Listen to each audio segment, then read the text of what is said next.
There we go. Fix the sound problem. My gosh. That's more frustrating than you guys even understand. Stupid.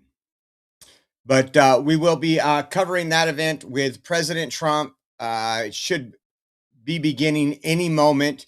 He's going to be making an announcement with the Secretary of War and the Secretary of Navy. Probably has a lot to do with Venezuela, as we've been talking about. So we are going to cover that this afternoon, guys, and want to say thank you for everybody who's been here sharing us out, and hopefully we get to hear some interesting stuff from the president, guys. You guys actually absolutely rock. Yeah, I thought we were just I didn't think we would have time to cover this. It's supposed to be at 1:30, right? Yeah, 1:30, and I was at the gym and I got home right now. I'm like, "Holy cow, it still hasn't started." So we're gonna cover this for everybody. We got Nola in the house, Sugar Bear, Carol Burton, English, Old Uncle Bill, Carol Burton, Darlene.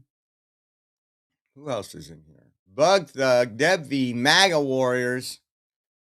Thank you guys for being in the house. Hit that like button, share this out. I'm going to pull up a second screen over here just in case.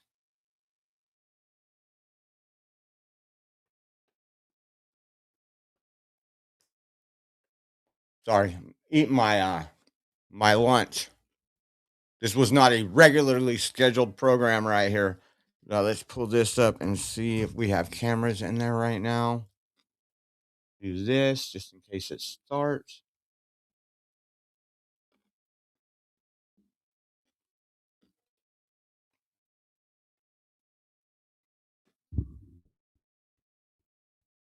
Why did it go to that?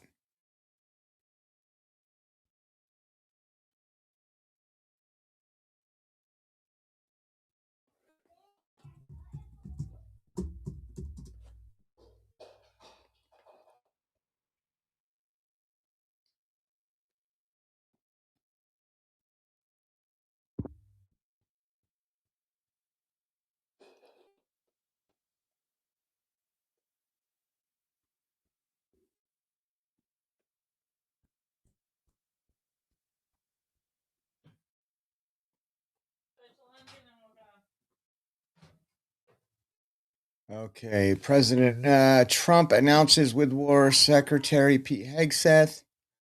So I see the room right now. Nobody's in the room yet. So we'll be covering that here in as soon as that gets started. Real boss, what's going on? English, how are you? 504 in North Carolina. Yeah, this is originally supposed to be. You know how it is with Trump. You know how it is with Trump. 2 o'clock means 2:45. I think Trump's Mexican. Just telling you.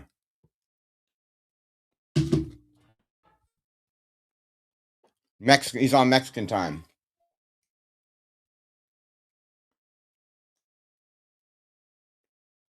Sounds like he's going to announce possibly a new battleship.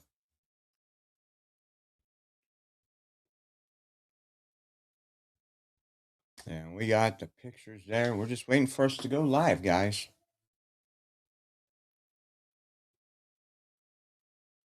I just made Norwegian Patigman cookies. Oh. I don't get anybody that makes me cookies.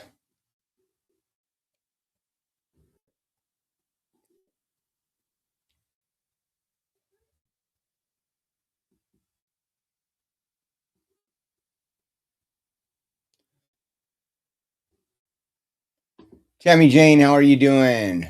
Karen, hello. Karen, shut it out to 3 sides. Dawn says, Happy early Merry Christmas, everyone.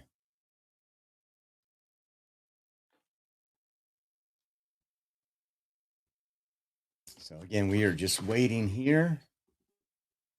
It will begin shortly, folks. It will begin shortly. Let me go grab something really quick. I'm going to leave you guys on that right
Beautiful. Wow. It's beautiful. It's the first renderings of what we're doing. So I want to wish everybody a big hello and Merry Christmas and welcome to Mar-a-Lago for this exciting announcement of the new Golden Fleet. We're calling it the Golden Fleet that we're building for the United States Navy. As you know, we're desperately in need of ships. Our ships are, some of them have gotten old and tired and obsolete, and we're going to go the exact opposite direction. We're delighted to be joined by Secretary of War Pete Hegseth, who's doing a fantastic job, and Secretary of the Navy John Phelan. Marco Rubio is here, who gave a great few words toward the end of last week. He spoke for a couple of hours on what a good job we're doing, which is true. As Commander-in-Chief, it's my great honor to announce that I have approved a plan for the Navy to begin the construction of two brand new, very large, the largest we've ever built, battleships. You know, you used to build the Iowa, the Missouri, the Wisconsin, the Alabama, many others. We had big battleships. These are bigger, but they will have 100 times they'll be 100 times the force, the power, and there's never been anything like these ships. These have been under design consideration for a long time. And it started with me in my first term because I said, why aren't we doing battleships like we used to? And these are the best in the world. They'll be the fastest, the biggest, and by far 100 times more powerful than any battleship ever built. So if you look at the Iowa, the Missouri, Wisconsin, Alabama, and others, but they were similar in size, some a little bit bigger than the others. But if you take the biggest one, it's 100 times more powerful. They're longer by a little bit, but and they're bigger. They're bigger ships, but they hold much more. They use the word lethality. Battleships are the largest, sturdiest, and most heavily armed vessel built specifically for naval combat. While America has built many new warships over the years, they've tended to be smaller, much smaller, and not conducive to where we are and where we're going, and peace through strength. But including, we've been building aircraft carriers. We're going to be upping that also. We're going to be going to a superior aircraft. We have the Ford class. We're going to be upping that to a different class of aircraft carrier. And we haven't built a battleship since 1994. These cutting-edge vessels will be some of the most lethal surface warfare ships. It will be actually the most ever built other than our submarines. We have submarines which will have, in many ways, even more lethality, and we have many of them under construction. Each one of these will be the largest battleship in the history of our country, the largest battleship in the history of the world ever built. And again, it's 100 times more powerful than the previous Iowa class, it's called. Those are the big ones that you'd see on a show. Victory at Sea. I don't know if anyone's seen Victory at Sea, but it was a classic. They'll help maintain American military supremacy, revive the American shipbuilding industry, and inspire fear in America's enemies all over the world. We want respect. We're going to have it. We already have it. We're more respected now than we ever were. A year and a half ago, they laughed at us. Now they respect us again at levels that they've never respected us. We envision that these two ships, we're talking about 10, but we're going to start with 2, and we're going to quickly morph into 10. And ultimately, we think it's going to be anywhere from 20 to 25 of these. But we're starting with the first 2 immediately, and we're going to then be very quickly involved with, I think, we're going to do another 8. And then we're going to ultimately and pretty quickly have a total of about 20 to 25. We'll make that determination. We envision that these ships will be the first of a whole new class of battleships to be produced in the years to come.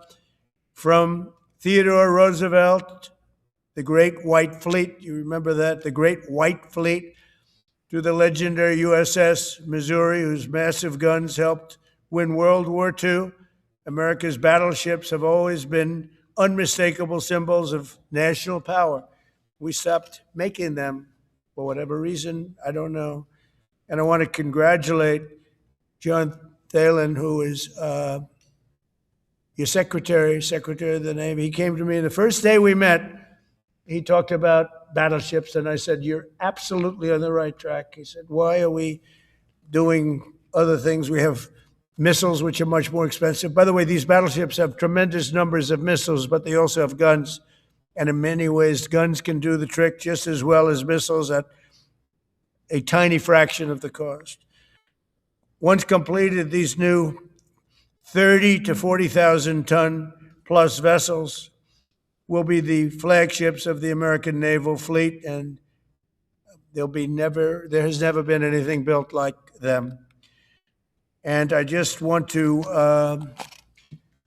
be very clear that we're building them here. We're working with others. We're building them here. We have great Navy yards. We'll be negotiating with some of the companies that are running those yards, taking over the yards. We used to build a ship a day during World War II. Now we don't do ships very much anymore. We do military ships, we do submarines. By the way, we're 15 to 20 years advanced in our submarines over anybody else. That was one of the things that I did in my first term. We make the best submarines by far in the world. We're at least 15 years advanced ahead of anybody else in submarine development. Most powerful, that's right, the most powerful weapon anywhere in the world, undetectable. So the battleships are going to be armed just in terms of guns and missiles at the highest level. They'll also have hypersonic weapons, many hypersonic weapons, state-of-the-art electric rail guns, and even the high-powered lasers that you've been starting to read about. We have lasers where you aim the laser at a target, it just wipes it out. We're going to have, there'll be the most sophisticated lasers in the world, and the most sophisticated laser in the world will be on the battleships that we're building. They'll also carry the nuclear armed, sea-launched cruise missiles currently under development, which will be instituted pretty quickly, but they're under development and they've proven to be extremely lethal. The U.S. Navy will lead the design of these ships along with me, because I'm a very aesthetic person, alongside our partners in American industry. And we're going to have Pete Hegseth and Marco and a lot of very talented people involved, but a lot of it's already been done. We've been doing this for months. The construction will create thousands of American jobs. We're going to have the jobs be created. I mean, already we have factories being built unrelated to this, although AI will be a big factor when it comes to these ships. They'll be very AI controlled. Today's announcement is yet another step in our mission to make the United States Navy stronger than ever before. Again, when you talk about 100 times the power of these massive ships that we had years ago, it's pretty amazing. And next week, I'm going to meet with the defense prime contractors. I'm going to meet with them here, Florida. And we're going to be talking about production schedules because they're too slow. We have many countries, allies, that are wanting to buy. We make the greatest equipment in the world by far. Nobody's even close, but they don't produce them fast enough. So we're going to be meeting with them to talk about the production schedules. We're going to have strong production schedules. And the only way they're going to be able to do that is to build new plants. Even with the F-35, we have many people want the F-35 fighter jet, and it takes too long to deliver them to allies or to ourselves. It takes too long. The only way they're going to be able to deliver them is if they build new plants. They don't want to build new plants because that's expensive. So we're going to be discussing production schedules. We're going to be discussing CapEx spending. We'll be discussing the pay to executives where they're making $45 and $50 million a year and not being able to build quickly. They're going to make that kind of money. They have to build quickly. Again, we make the best equipment in the world, but they don't make them fast enough. And we're going to be also discussing dividends. We want the dividends to go into the creation of production facilities. So we'll be talking about all CapEx, dividends, and the pay. We're also going to be talking about buybacks. They spend so much money on buybacks. They want to buy back their stock. I don't want them to buy back their stock. I want them to put the money in plant and equipment so they can build these planes fast, rapidly, like immediately. I mean, I have sold more planes than any president by far, times probably 20. So every time I go someplace, I sell 100 planes. That includes commercial planes, Boeings, et cetera, but it also includes fighter jets. And I'm always having to say 5 years, 6 years, 7 years, helicopters, Apache helicopters, many years. India bought them. They want to get them. They don't want to wait a long time. So we don't want to have executives making $50 million a year, issuing big dividends to everybody, and also doing buybacks. And then they say, well, we don't have the money to build a plant. They got to build plants. Plants to make F-35s, plants to make helicopters, plants to make the F-47 new jet. And that's it. And that's what I'm going to be talking to them about. They're going to start spending money on building airplanes and ships and the things that we need, not in 10 years and 15 years. We need them now. And we're strong about it. Last week, the Navy announced a brand new class of frigate, and they're going to be working with the South Korean company. Hanwha, a good company, recently agreed to invest $5 billion in Philadelphia Naval Shipyard. We're opening up the Philadelphia Shipyard, once a great yard. Now it was a long time ago decommissioned, but now it's reopening, working with the Navy and working with private companies. The record-setting defense bill I signed last week authorized $26 billion to build new ships, including destroyers and various others. We already have a lot of submarines, as you know, under construction. We're building a lot of submarines. I tell you, to be exact, we have right now 15 submarines under construction or ready to start. And we have, again, the greatest submarine in the world with our technology, like they talk about chips. Well, I would say submarines are a bigger deal than chips. We're at least 15 years ahead of any other competitor. China, Russia, nobody can come close. We're also building right now 3 large aircraft carriers in addition to the ones we have. And we have, actually, interestingly, we have a lot of submarines. How many submarines do we have now altogether, approximately?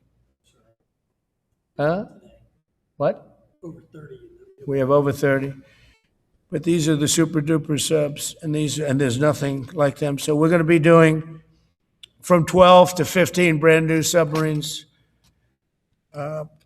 We have a couple of other things going on. We'll be building other elements of Navy. We'll be fixing up headquarters. We'll be fixing up places for our great sailors to live. And we're going to be working very hard with companies, but we're also going to be penalizing companies that aren't doing a good job. For instance, when they built the Ford, Gerald Ford, the cost overruns were ridiculous. That was done in Norfolk, Virginia. We're going to be talking about that with that company. The cost overruns were out of control. In World War II, the United States built upwards of 4 ships per day. Can you believe it? 4 ships a day, on average. And now there weren't all big warships, but there were ships, freighters, tankers. And it's a tragedy that we allowed this incredible capability to just go astray. We don't do that much anymore. We do build our warships, but that's about it. But that's a lot. We're going to restore America as a major shipbuilding power. We're going to ensure the USA is the most powerful fleet anywhere in the world, and long into the future, with battleships helping lead the way, and the submarines that, again, nobody competes with us on submarines. So I just want to thank everybody, and I'd like to ask Secretary Hegseth to say a few words, followed by the Secretary, but if you would, Secretary of the Navy. But Pete's doing a fantastic job. By the way, we have drugs are down 96.2% coming into the United States, 92.6 by sea. And soon we'll be starting the same program on land. The land is much easier.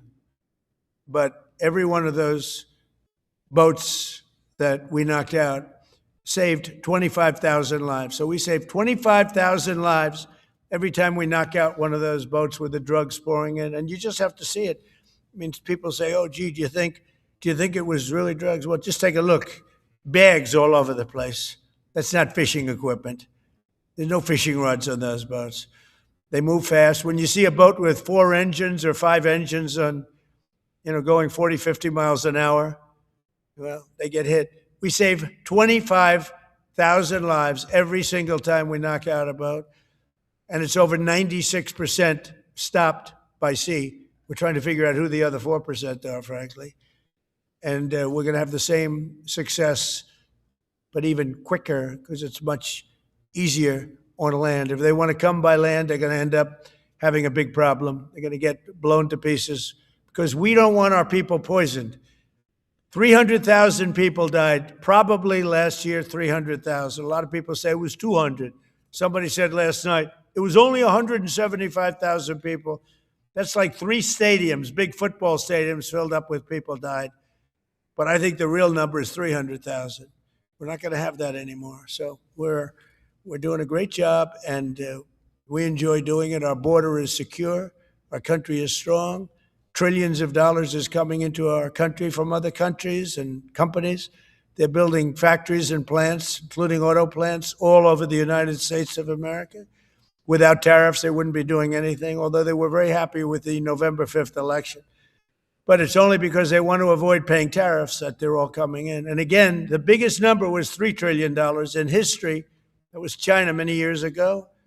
Now it's $18 trillion, and that's just in 10 months. We think we could hit $20 trillion. That's investment in the United States, including plant and equipment. So thank you very much, and I'll ask Pete to say a few words, and then John. And if you have any questions, we'll take them. Thank you. Well, Mr. President, you're exactly right. There are no fishing poles, no fishermen, and no fishing boats, just drug dealers and narco terrorists. And with every strike, we're saving American lives. No other president was willing to do real deterrence. That's exactly what's happening. It's an honor to be here, Mr. President, Mr. Secretary, Secretary Rubio, to talk about what peace through strength really looks like. You can talk about it, or you can invest in it, and you can build it. And that's exactly what President Trump is doing. At the Department of War, we're restoring the warrior ethos. In fact, the president mentioned the NDAA. We put into law merit-based. We put into law getting rid of DEI and political correctness. That's now part of how our military operates. And you've seen it in record recruiting in the spirit at the Department of War. We're rebuilding the military. President Trump did it once. He's doing again with historic investments today in shipbuilding. And we're reestablishing deterrence, whether that's at the border, whether it's through Golden Dome, what happened with Midnight Hammer and what Iran found out, those drug boats, and of course the Houthis opening up the shipping lanes. American strength is back on the world stage. And the announcement of the Golden Fleet, anchored by new battleships, the biggest and most lethal ever, accomplishes all 3 of those things and marks a generational commitment to American sea power. Across the entire department, we are developing new operational concepts, deploying cutting-edge technologies, and making major investments, including in our Navy. This is happening in all domains, including space, as the president has talked about before anyone else. So it's the highest of domains and the lowest of domains under sea, and especially today in sea power, that always has to be decisive, has been in the history of America, and will continue to be under the leadership of President Trump. We will make sure that anything that flows from our country and with our allies flows freely and uncontested. New and better ships will provide that deterrent today and for generations to come. This new class, these new investments will be the types of things that for decades, for centuries, the American people will look back and thank President Trump for having the vision and the willingness to invest right now in capabilities we need today, tomorrow, and long into the future. So, Mr. President, thank you for this investment, and I'll hand it over now to the Navy Secretary.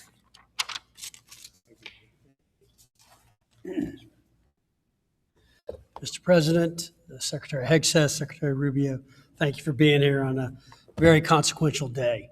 From my very first conversation with President Trump about serving as a Secretary of the Navy, he's talked about the great Iowa-class battleship and why America doesn't build ships anymore with that kind of offensive firepower that takes the fight to the enemy. During my time in the job, I've talked extensively with our combatant commanders, like Admiral Paparo and Admiral Cooper, and our CNO, Admiral Cottle. What I've learned is that not only is the president's idea a good one, it's something that Navy desperately needs and now has a formal requirement for. The future Trump-class battleship, the USS Defiant, will be the largest, deadliest, and most versatile and best-looking warship anywhere on the world's oceans. I want to thank the president for his vision to make this game-changing capability for the United States Navy. The Iowa was designed to go on the attack with the biggest guns, and that's exactly what will define the Trump-class battleships. Offensive firepower from the biggest guns of our era. This ship isn't just to swat the arrows. It is going to reach out and kill the archers. And for the first time in generations, we'll have a new leg in America's nuclear deterrence, because the Trump-class battleship will carry the nuclear-armed sea-launched cruise missile. Striking dominance isn't all that the Trump-class battleship brings to the fight at sea. It has the size and capacity to serve as a flagship for our fleet commanders so that they can command and control naval forces far out to sea. As shown in the series, and the president mentioned it, Victory at Sea, Admirals Bull Halsey and Raymond Spruance commanded the war in the Pacific from their battleship flagships during World War II. Now this new battleship will command everything from warships to drones and everything in between. We're going to make battle groups great again. And this is just one piece of the president's golden fleet that we're going to build with the investments he talked about. A new frigate, the right frigate, the one our warfighters have told us they need. More amphibious power for our Marines with new capabilities like the medium landing ship. As part of the Navy's high-low mix, we're moving out aggressively on unmanned vessels with funding from the president's One Big Beautiful Bill to bring options to the fight and pull new, non-traditional defense partners into the American shipbuilding ecosystem. And we're making a generational investment in support ships. Logistics wins wars, and that kind of shipbuilding is the spark that will ignite the industrial base and help power the commercial shipbuilding that the president has called for. Under your leadership, Mr. President, we will have more tonnage and firepower under construction than ever before in our history. Building the president's Golden Fleet means jobs across the United States now. There'll be work for shipyards everywhere, from Philadelphia to San Diego, from Maine to Mississippi, from the Great Lakes to the Gulf Coast. And for manufacturers that will build components for this battleship in every state. The president has been clear. We must bring back our American maritime industrial might.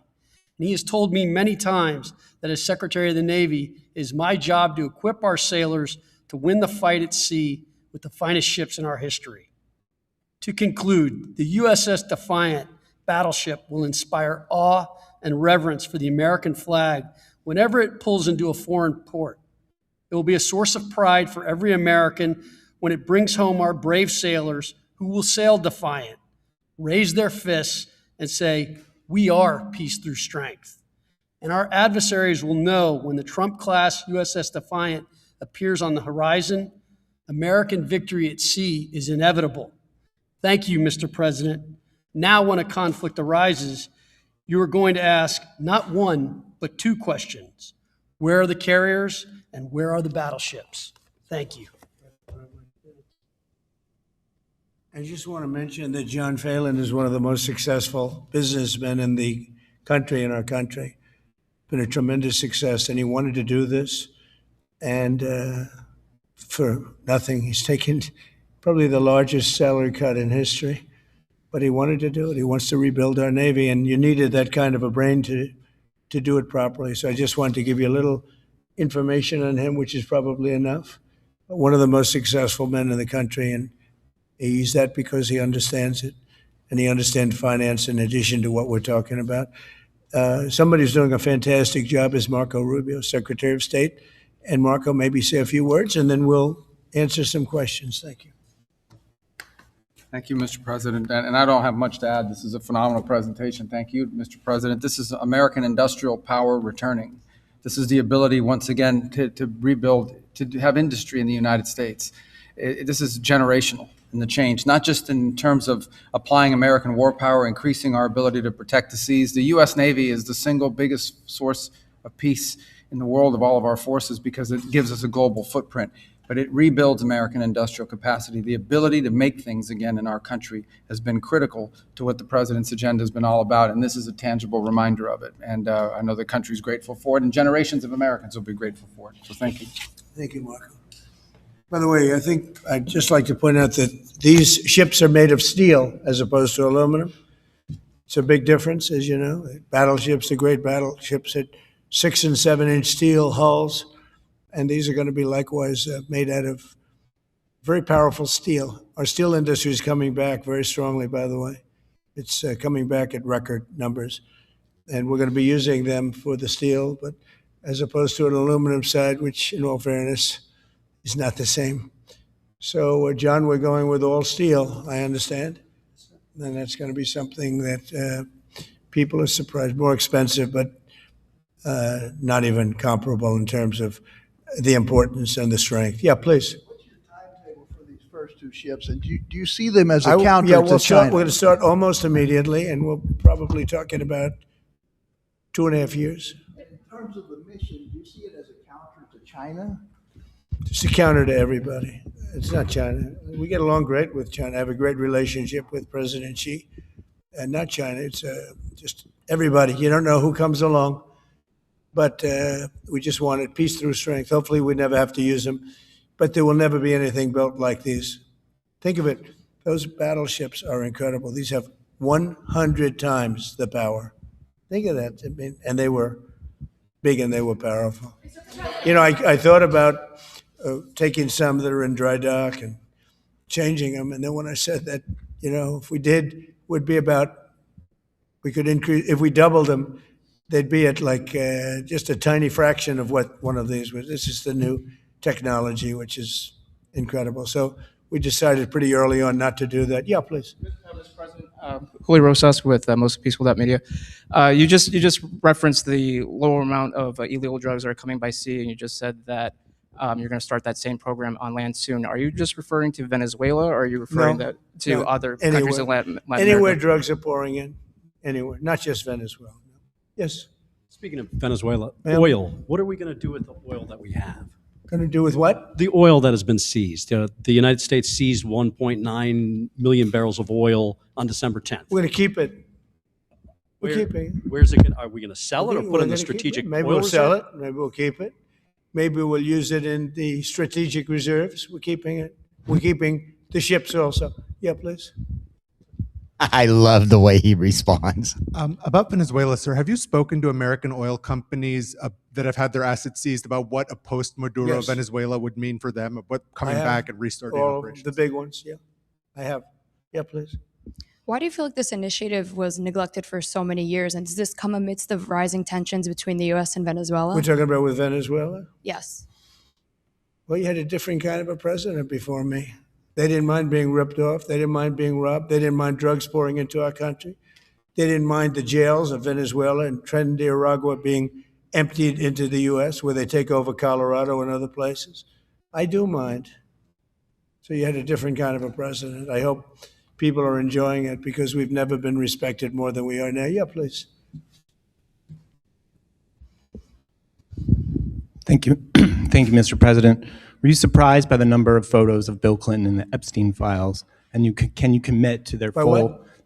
And were you surprised by the number of photos of Bill Clinton in the Epstein files? And can you commit to their full release by the end of the year? Some of the victims were protesting that too many of them were redacted. I know there are a lot of people that are angry about all of the pictures of other people, you know, but I think it's terrible. Look, I don't like I like Bill Clinton. I've always gotten along with Bill Clinton. I've been nice to him. He's been nice to me. We've always gotten along. Respect him. I hate to see photos come out of him, but this is what the Democrats, mostly Democrats, and a couple of bad Republicans are asking for. So they're giving their photos of me too. Everybody was friendly with this guy. either friendly or not friendly, but they, he was around. He was all over Palm Beach and other places. The head of Harvard was his best friend, Larry Summers, and Bill Clinton was a friend of his. But everybody was. I actually threw him out of Mar-a-Lago, and as a person that was in Mar-a-Lago, I threw him out. Mar-a-Lago this is Mar-a-Lago. It's the hottest place I think it's the hottest place in the world, but it's the hottest place in Florida. And everybody would come here. He'd come here. We actually threw him out. But no, I don't like the pictures of Bill Clinton being shown. I don't like the pictures of other people being shown. I think it's a terrible thing. I think Bill Clinton's a big boy. He can handle it. But you probably have pictures being exposed of other people that innocently met Jeffrey Epstein years ago, many years ago, and they're highly respected bankers and lawyers and others, and they'll end up, because of guys like Massey, who's a real lowlife, whose polls are down to about 9%, by the way, in the great state of Kentucky. If you look at Kentucky, Kentucky is such a great place, but I don't know, they've got a couple of people in there that are very strange in terms of leadership, but Massey's a loser, and he likes it, and that he works with the Democrats. He's just being used by the Democrats, because what this whole thing is with Epstein is a way of trying to deflect from the tremendous success that the Republican Party has. Like, for instance, today we're building the biggest ships in the world, most powerful ships in the world, and they're asking me questions about Jeffrey Epstein. I thought that was finished. I believe they gave over 100,000 pages of documents, and there is tremendous backlash. It's an interesting question, because a lot of people are very angry that pictures are being released of other people that really had nothing to do with Epstein, but they're in a picture with him because he was at a party, and you ruin a reputation of somebody. So a lot of people are very angry that this continues. A lot of Republicans are angry because of the fact that it's just used to deflect against a tremendous success. Look, we have $18 trillion coming into our country. We have, I believe, we're going to have the most successful economy in history. We inherited a mess. Now prices are coming way down. Gasoline is less than $2 in some states, $1.99, $1.97, $1.95 a gallon. $1.95. Think of that. A gallon. Nobody ever thought they'd see that. They don't want to talk about that. They want to talk about Epstein. And the problem is a lot of Democrats are being caught up in the web, like Larry Summers. Larry Summers was the head of Harvard. He's now been forced to resign from every board he's on, and he was thrown off the Harvard board. Now he was at Epstein's Island a lot. I wasn't. I never went there, by the way. But fortunately, it's nice. But I never went there. But a lot of people did go there. But instead of talking about the battleships, or instead of talking about most favored nations drugs, we're bringing down drug prices like at a level that has never even been thought of, by thousands. Think of it, by 1,000%, by 1,200, 1,300, 1,400% in some cases. A drug that sells for $10 in London is costing $130 in New York. We're bringing it down to $20, and they're going to go up to 20. So they're going from 10 to 20, which is a doubling. It's a doubling. That's a lot, but it's a doubling. But we're going down to 20. So we're going down, if you can do your own math, but it's 2,000%, 3,000%. It's pretty amazing. And the New York Times had a story about it, a small story, way in the back of the paper. It's the single biggest thing to happen with respect to drugs probably in 50 years. It's never been anything like this. In my first term, I was able to get drug prices down 0.25%. It's the first time in 28 years that they went down. 0.25%. I was so proud of myself. Now we're doing them 2,000%, 1,500%, 1,200%. That pill that sold for $130 will now be selling, as an example, for $20, because the rest of the world took advantage of us. Without tariffs, I could have never done it. I called up the heads of the countries. As an example, France, I spoke to a very good man, President Macron of France, and I said, Emmanuel, you have to raise your drug prices. He said, no, we will not do that. I said, you have to. He said, no, I don't want to do that. Look, you're asking me for go to $10 to $20. You're going to come way down to 20. We don't want to do that. Now, in all fairness, no other president even tried. But if they did try, there was actually a fake story in stupid USA Today. I didn't even think they'd make it anymore. I haven't. But I saw a story where Biden was trying to do this. Biden never tried to do it. Biden didn't know he was alive. He never tried to do it. But they're taking it from $10 to 20. So he would say, and the other leader said the same thing. No, we won't do it. I said, no, you're going to do it 100%. They said, nope, we're not doing it. We're not going to double our price. Because, again, if you go from $10 to $20, they're doubling their price. We're coming down, though, from $130 to $20 because we're going to get the lowest drug prices in the world. Whatever the lowest price is called favored nations, we're going to have the lowest price. So I said, no, you're going to. No, I will not do this. Politically, it's unacceptable. I said, Emmanuel, you're going to do it 100%. Please accept it now. Be nice. You're going to do it 100%. No, I will not. I said, yes, you are. He said, why do you keep telling me I am when I'm not? Because if you don't do it, I'm going to put a 25% tariff on everything France sells into the United States of America. And that's approximately 20 times more than I'm asking for with respect to drug prices. He said, I see. I agreed to do it. Every other country said the exact same thing. They all said, nope, I will not do it. I said, all right, on Monday morning, you'll have the 25% tariff, everything you sell.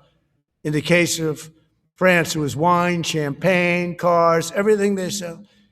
It's 25 to 30 times the price of what we're talking about, at 25%. Every single country agreed. And that was a big problem. The drug companies were difficult, but fine, because we have a certain control over the drug companies. We had no control over these foreign nations. So every single country has agreed to do this. So we will take that pill price down as an example, talking about not just pills, we're talking about everything. We'll take it down from $130 a pill down to $20 a pill. And the rest of the world will take it from $10 a pill up to $20. It's the biggest thing ever to happen, and it's barely covered in the New York Times because it's a fake newspaper. Yeah. Mr. President, on shipbuilding, how is the administration plan to ensure that there's sufficient workforce availability as you're producing these ships? Could you speak up? How does the administration plan to ensure there is sufficient workforce availability as you're producing these ships? We're going to have it. We're going to have tremendous workforce availability. We're also going to have robots helping us. We're going to have a lot of robots helping us because we need it. And because we're going to town, we're building a lot between the AI and the auto plants. So we're going to need robots. We're going to have robots, but that's going to help us. We're going to have tremendous workforce. And in order to operate you're always going to need people.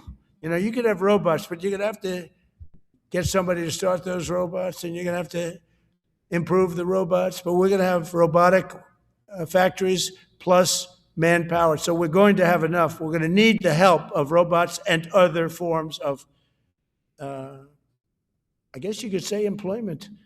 We're going to be employing a lot of artificial things, but the beauty is we're going to have more jobs than we've ever had. Just so you know, a number came out the other day. We have more jobs right now in the United States. More people are working right now in the United States than at any time in the history of our country. Think of that. Pretty amazing. So we'll have the help of, mechanical help, if you want to call it that, but we'll have tremendous employment. They'll be paid a lot of money. They'll do better than they ever did. Okay? Yeah. Some may have been expecting a different kind of announcement today, hearing your Secretary of War and Secretary of State here. You mentioned strikes on land in Venezuela more than 15 times, even now, just in your recent remarks. Why should Maduro take your threats seriously? And he can do whatever he wants. What's your end game? Maduro? What's your end He game? could there's no answer. He could do whatever he wants. I mean, we have a massive armada formed, the biggest we've ever had, and by far the biggest we've ever had in South America. He could do whatever he wants. It's all right. Whatever he wants to do. If he wants to do something, if he plays tough, it'll be the last time he's ever able to play tough. But they sent their prisoners into us. They sent people from jails, prisons. They sent people from mental institutions and insane asylums into the United States, just walked right in because Biden had an open border policy. What the Biden administration did to our country can never be forgotten. They took in millions and millions, 25 million people over the course of 4 years. Many of those people were murderers and drug dealers, prisoners, rough prisoners. 11,888 murders. More than half of them killed more than one person. They came into our country. Now, I spoke to Christine Noem today. I spoke to Tom Homan today. He came down to see me. And we had a great meeting. They've done an amazing job. We're getting them out. We're getting them out very fast. But this should have never happened. But Venezuela was one of the, Venezuela took advantage of the open borders that Biden created more than any other country. Tren de Aragua, we had gangs all over. Look, I mean, you have a very weak governor in Colorado. Look what happened in Colorado where they would occupy apartment houses. And he didn't want to do anything about it because he was scared. Any other questions? Yeah, go ahead, please. So in response to the United States taking sanctioned oil from Venezuela, Colombian President Gustavo Petro criticized the United States by saying, well, the Southwest is stolen land and that it should be returned to Latin America. I just wanted to know what your response to that is. Well, he has to watch because, you know, he's got drug factories. They make cocaine in Colombia. And he's no friend of the United States. He's very bad guy. And he's got to watch his ass because he makes cocaine and they send it into the United States of America from Colombia. We love the Colombian people. I love the Colombian people. They're great people, energetic, smart, great. But their new leader is a troublemaker. And he better watch it. You better close up those cocaine factories. They have at least 3 major cocaine factories. We know where they are. You better close them up fast, yeah. By the way, it's made and sold into the United States. Comes through Mexico. Thank you, sir. You've named Governor Landry to be new special envoy to Greenland. Yeah. How do you? What do you see that role entailing? And is it still your intention that Well, Greenland he called become me, part of and the you know, U.S.? he viewed Louisiana, the Louisiana Purchase. He said, "I'm governor of Louisiana," and he said, "I would love." I didn't call him; he called me. He's very proactive. He's a great guy. He's a deal guy. He's a deal maker type guy. And we need it for national protection. We need Greenland for national protection. They have a very small population. And I don't know, they say Denmark, but Denmark has spent no money. They have no military protection. They say that Denmark was there 300 years ago or something with a boat. Well, we were there with boats too, I'm sure.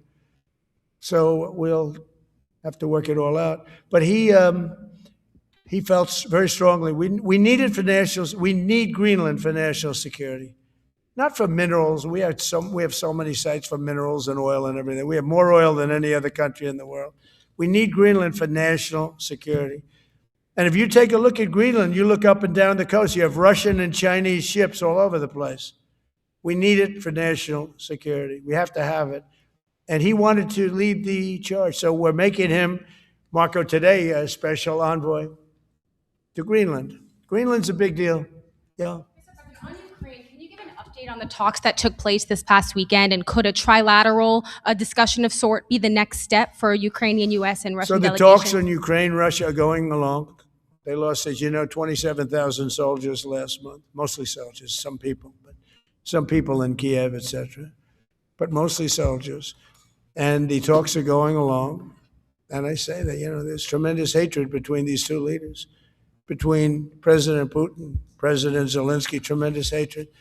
And I hope we can get it done. We are talking. Talks are going okay. But, you know, I've solved 8 wars. And Thailand is starting to shape up. You know, they started with Cambodia. They started up again. But I think, Marco, we have that in pretty good shape to have that stopped. So we stopped 8 wars. And I thought this would be in the middle of the pack, but maybe easy, but in the middle of the pack. But there's a lot of hatred between those two people. And when there's hatred, there's, you know. But we stopped one war 38 years, one war 35 years, one war was going on for 32 years. And we stopped, think of it, we stopped a potential nuclear war between Pakistan and India. And the head of Pakistan, highly respected general, he's a field marshal. And also the prime minister of Pakistan said, President Trump saved 10 million lives, maybe more, by getting that war. You know, 8 planes were shot down. That war was starting to rage. And he actually said the other day that President Trump saved 10 million lives, maybe more. So We solved all these wars. The only one I haven't solved yet is Russia, Ukraine. Are you still pushing for the Christmas Day deadline with Russia and Ukraine? And have you spoken with Putin or Zelensky or plan to I'll push do the deal? whatever I have to do. I mean, I'd like to see it stop. Look, we don't lose any money on that war anymore. You know, Biden gave $350 billion, and who knows what happened to it. We now sell missiles, planes, all of the best military equipment. We sell it to NATO. We got NATO to go from 2% GDP to 5%. Nobody believed that to this day. Nobody's going to write that, but nobody believed it. And they take that money and they pay it to the United States for weapons. So we sell weapons to NATO. We sell full price. We sell weapons to NATO, and NATO takes those weapons and probably distributes them, but gives a lot of them to Ukraine. So we don't lose any money like we did with Biden. He was spending money like a fool. He was a fool. What he did to our country is so horrible. But he gave it $350 billion between cash, gave a lot of cash, $350 between cash and weapons. You remember at the beginning of that whole thing, I gave them javelins. Javelins are the anti-tank busters. And President Obama at the time gave them sheets. I gave them javelins. They gave them sheets. But you know, the bottom line, it's time for, I think they're all tired of that war. Everyone's tired of that war. It's got to stop. Yeah, please.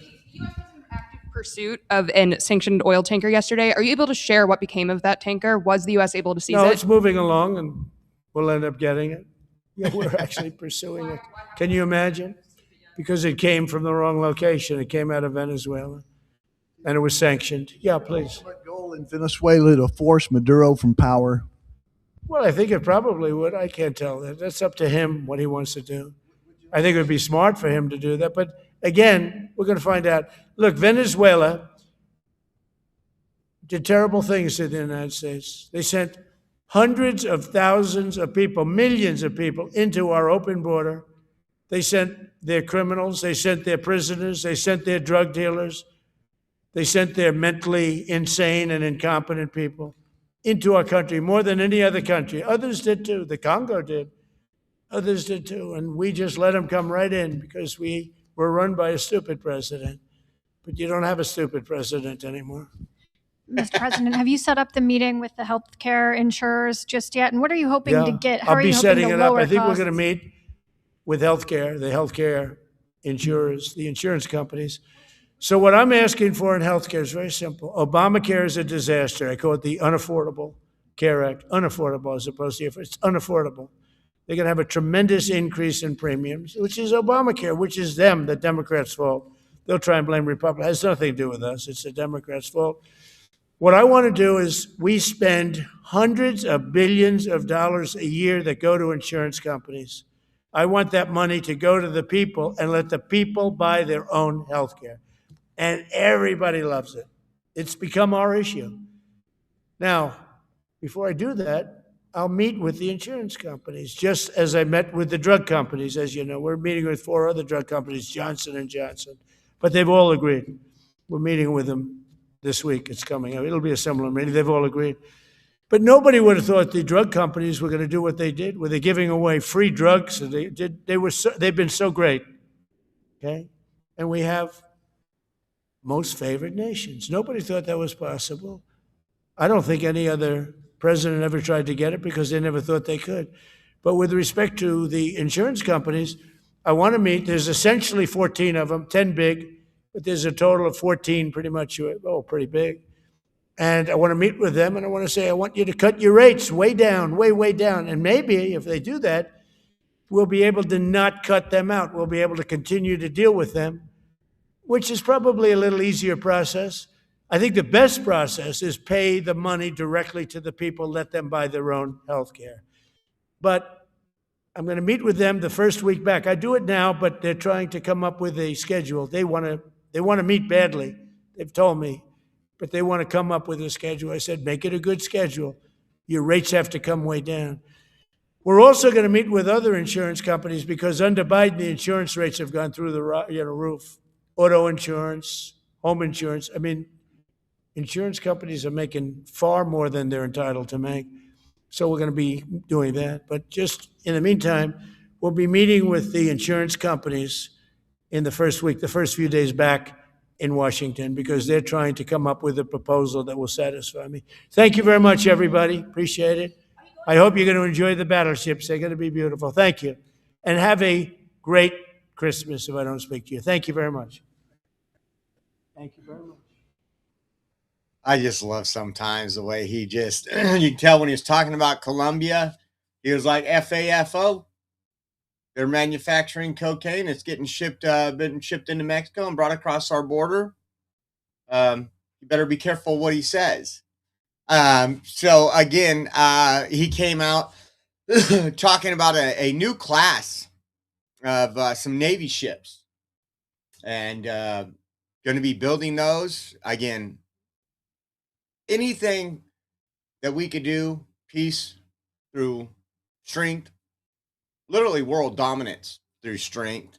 There's a lot of interesting stuff said there, but again, you can tell when he was asked about Maduro and Venezuela, there is not going to be any middle ground there. And President Trump said there hasn't. It's not like Syria when you have Barack Obama say, well, I'm going to draw a red line, and Syria just completely crosses that line and nothing's done. This is something else for sure.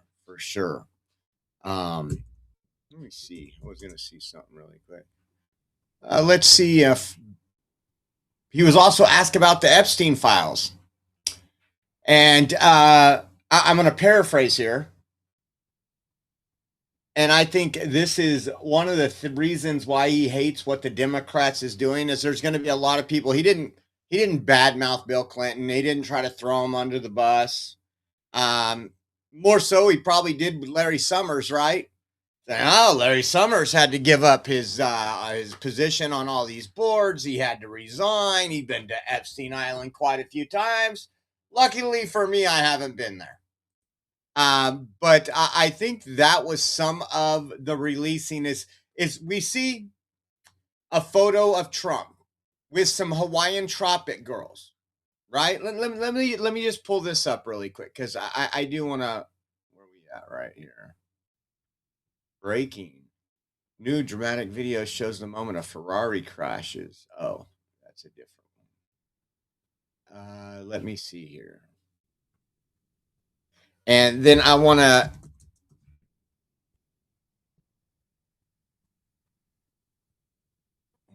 All I got to do is do this. So this video had been out for quite a while. I think it might not even been this. Oh, here we go. And so what Democrats did is they took this photo and they blocked out every woman's face there as if they were minors. And they released that photo. So all you see is Trump with blacked out faces. And then you've seen everybody go, now it's time for impeachment. This guy's a pedo. You know, all the things that the Democrats want because they don't want you to focus on Trump's policy, folks. Deporting illegals, lowering your taxes, building these shit. It's all America first. And the Democrat Party is not America first. They're illegal alien first. I think we had more Democrats go check on detention centers where we're holding illegal aliens that broke into our country and they're on their way home. They might even be home for Christmas. What a Christmas present that is. But they want you to think like this. And Trump, and I think a lot of people that are just level-headed say there's a lot of people that are in these pictures that there's no evidence they did anything wrong. There's no evidence they did anything wrong. And what they're going to do, especially if they donate to Republicans, because you've seen all the pictures come out of Bill Clinton. Did you see all those? And not one CNN, not MSNBC, not the little pedophiles that usually hang out on YouTube and eat their Hot Pockets. Not one of them brought up the fact that Bill Clinton was everywhere. Like, damn, this guy's in the pool. They had to redact a victim or minor's face. They didn't say that, but they're looking for Trump. Where's Trump?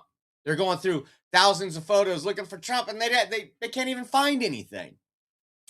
So it's going to be interesting how that happens. It's going to be that the great part is Trump is your president. He will be your president for the remainder of his term.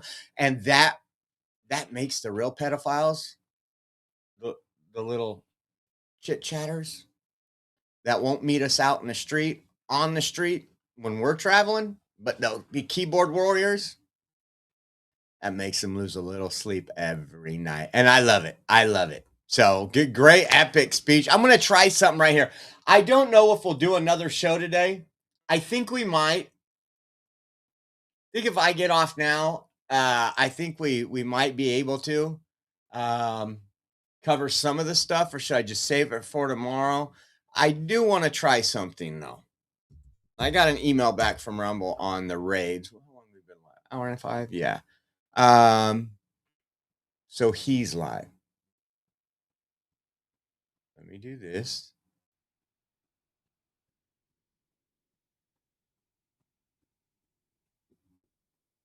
Let me see if this will work.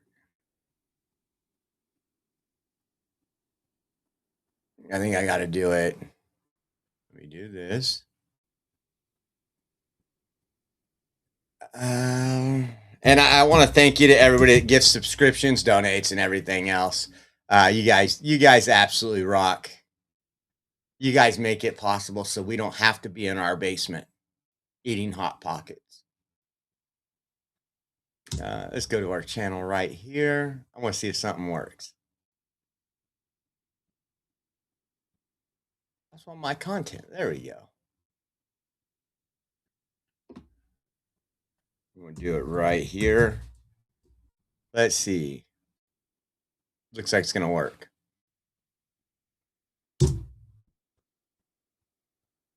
It did not. Let me try it again.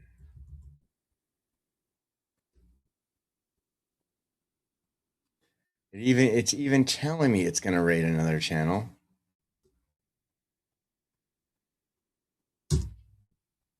Oh, confirm raid. Please review the raid details below. The raid will be initiated once you have confirmed. This will help out if you guys are all triggered, especially some of those little pedos on YouTube. You can come over to our Rumble. We're going to be pushing some of y'all to Donald Trump Jr.'s chat right now. Confirm raid. Gearing up. Let's see. It says raid confirmed. I don't know what it's telling you all. Let's see.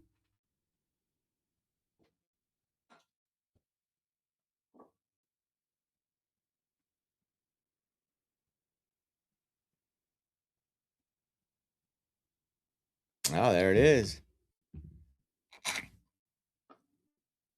You can do whatever you want. If you want to go into that chat, you can go into that chat. A lot of people don't. I just have to get it. Let's see. I want to see what it says really quick.